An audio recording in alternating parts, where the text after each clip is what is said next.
Hi everyone, it's still your girl Veta. Welcome to another segment of the toxic relationship, abusive marriages, and of course, toxic partners.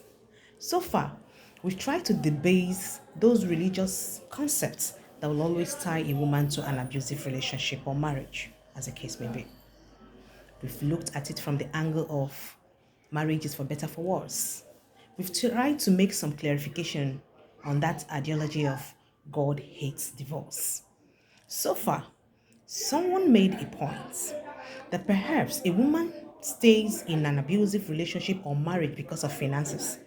When a woman is not financially independent, the tendency of her tolerating anything that's comes her way or that is being thrown at her abusively in that marriage or in that relationship, she takes it because she doesn't have a say. But I want to debase that notion too. Let's look at Osinachi.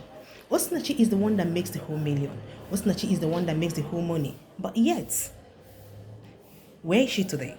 So, many women that are actually in an abusive relationship are actually the breadwinner of that relationship. Yes, we look at what happened between Mr. Ifeanyi and Evelyn.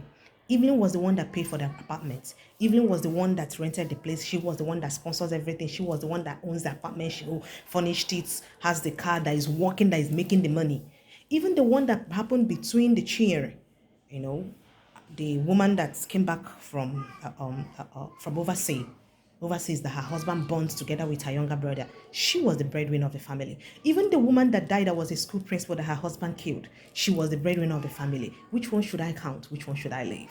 So I want to debate that information. It is not the financial independence that will make so many women remain in abusive relationship. No, because most of the victims that we are having are financially independent. These are women that are actually breadwinner of their families.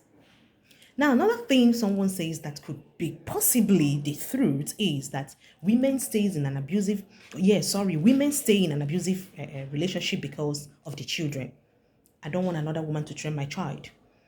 My children are going to suffer in the hands of another woman. Let another woman not come and take my sweat. Everything I have labored for, another woman cannot eat it. But let me tell you one thing. You have to be alive to harvest your planting. If you're not alive, you can't harvest what you have labored for. So it's better you let go of those children in a very abusive condition. If you see yourself, in a very abusive relationship or marriage, it's better you let the children be. Save your life first. Gather yourself, then you can now come back for your children.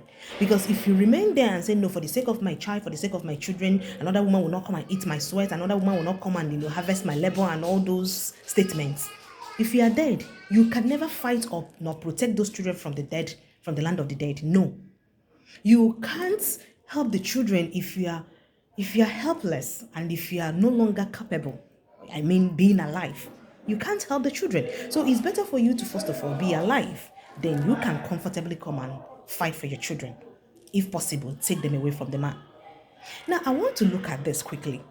Dear parents, you see this abusive marriage, believe me, I'm tracing it back to the family, to home, where a man and a woman gave birth to children.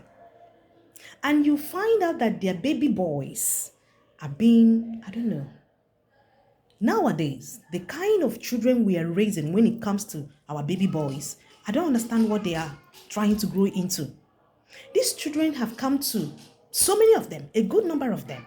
This whole thing starts with home training. When a child is not properly guided, when a child is not properly trained, believe me, he will become a nuisance both to himself, to the society, and to his family and the society at large. Yes, he will. Look out, check out the history. Trace it back. All these men that has that tendency of beating their women, their wives. Trace it back home. Most times they learn it from their fathers. Most times it's the kind of training that parents give to them. They will always see themselves as being so superior over the baby girls, even when they are younger. You will tell them to do something, they say, what do you mean I'm a boy? Come on. Who is inculcating this kind of notion into them? Parents. So please, dear parents, Train your baby boys very well. If you train that baby child, that baby boy of yours very well, give him the right upbringing, give him the right moral, inculcate the right value into him. Believe me, he will end up being a very good person to himself first, to the family, you as parents, to siblings around, to his nuclear home, which could be his wife and immediate family, and then to the society at large. We will have a very limited number of domestic abuses recorded, because once the family is good, definitely the society will be good. So let's avoid this domestic violence by training our baby boys very well, making them to take responsibilities and not, please, they are boys. Please, they are boys. No, boys and girls, this is the difference. Please train every one of them normally. Train them equally and give them the same, the same measure in terms of moral upbringing. Let them have it. Inculcate that right values in them. Let them have that norms, the right attitude towards everything. Let them know that women are supposed to be respected. Let them know that they are supposed to have responsibilities as human beings, as boys. They can wash plates, they can do chores, they can respect people, and not having that egocentrism of, I am a boy. Once that ego enters into them because of the way they are being brought up in their family, believe me, we will continue to record abusive marriages, abusive relationship, toxic partners every day. So what we should do now, the main thing we could do now to curtail this thing is by giving our children, especially our baby boys, the right upbringing. Training should start from the home. Think about this. Bye.